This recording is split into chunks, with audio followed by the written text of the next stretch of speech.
ইরানের বিরুদ্ধে চলমান এই যুদ্ধ প্রয়োজনের চেয়ে অনেক বেশি ইচ্ছাকৃত এবং সম্পূর্ণ অনর্থক বলে মনে করেন যুক্তরাষ্ট্রের 2/3 সাধারণ নাগরিক।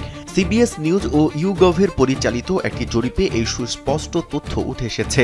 গত 17 থেকে 20 মার্চ পর্যন্ত অনলাইনে এই বিস্তৃত জরিপ চালানো হয়, যাতে 3335 জন প্রাপ্তবয়স্ক মার্কিন নাগরিক অত্যন্ত স্পষ্টভাবে তাদের মতামত দিয়েছেন। জরিপের ফলাফলে দেখা গেছে অন্তত 60% মার্কিন নাগরিক ইরানের বিরুদ্ধে যে কোনো ধরনের সামরিক পদক্ষেপের সরাসরি বিরোধিতা করেছেন।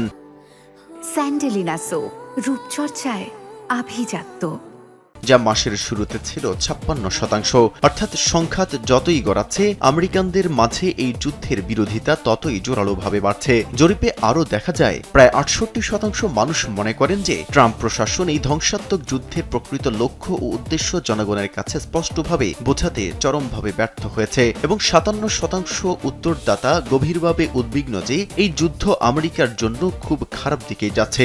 সব মিলিয়ে 66% মানুষ এটাকে স্রেফ একটি ইচ্ছাকৃত যুদ্ধ এবং মাত্র 34% একে একটি প্রয়োজনীয় যুদ্ধ বলে মনে করেন। তবে এখানে তীব্র দলীয় বিভাজন অত্যন্ত স্পষ্ট।